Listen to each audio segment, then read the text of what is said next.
எல்லாருக்கும் ஒரு பெரிய வணக்கம். ரொம்ப நாள் ஆச்சு நம்ம வீடியோஸ் எல்லாம் போட்டு. எதனால அப்படின்னு பார்த்தீங்கன்னா, பல காரணங்கள் இருக்குங்க. ஒரு சேனல் வந்து எனக்கு லாக் ஆயிடுச்சு. அதுக்கப்புறம் ஒரு சில ஃபினான்ஷியல் ப்ராப்ளம், அதுக்கப்புறம் என்னோட அரசியல் பயணம், இதுக்கெல்லாம் வந்து எனக்கு டைம் ஸ்பெண்ட் பண்றதுக்கே ரொம்பவே கஷ்டமா இருந்துச்சு. பட் இருந்தாலும் வீடியோ போட்டே ஆகணும் அப்படின்ற மைண்ட் தாட் மட்டும் எப்பவுமே இருந்துட்டே இருந்துச்சு. சரி, ஓகே, ஒரு வீடியோ போடலாம் அப்படின்னு சொல்லிட்டு யோசிச்சுட்டே இருக்கிறோம். இன்னைக்கு வந்து டிவிகேவோட ஒரு முதல் மீட்டப் வந்து ஒண்ணு அரேஞ்ச் பண்ணியிருந்தாங்க.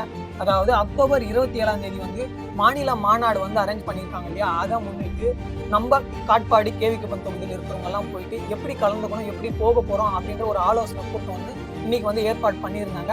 ஸோ அதுல கலந்துக்கலாம் அப்படின்னு சொல்லிட்டு நானும் என் ஃப்ரெண்ட்ஸும் போயிருந்தோம். அந்த ஆலோசனை கூட்டம் வந்து நல்லபடியாவே நடந்தது. அதுல ஒரு சிலர் வந்து ரொம்பவே நல்லா பேசியிருந்தாங்க. டிவிகே கட்சியில இருக்கிறவங்க எந்த மாதிரி கொள்கையை ஃபாலோ பண்ணணும், எப்படி இருக்கணும் அப்படின்ற ஒரு வழிகாட்டுதலும் வந்து அங்க சொல்லியிருந்தாங்க. ஸோ கண்டிப்பா எனக்கு வந்து இந்த மீட்டப் வந்து ரொம்பவே நல்லா அமைஞ்சிருந்துச்சு. ஒருவேளை நீங்களும் இந்த மீட்டப்புக்கு வந்திருந்தீங்கன்னா எப்படி இருந்துச்சு அப்படின்றத மறக்காம கமெண்ட் பண்ணுங்க. ஓகே.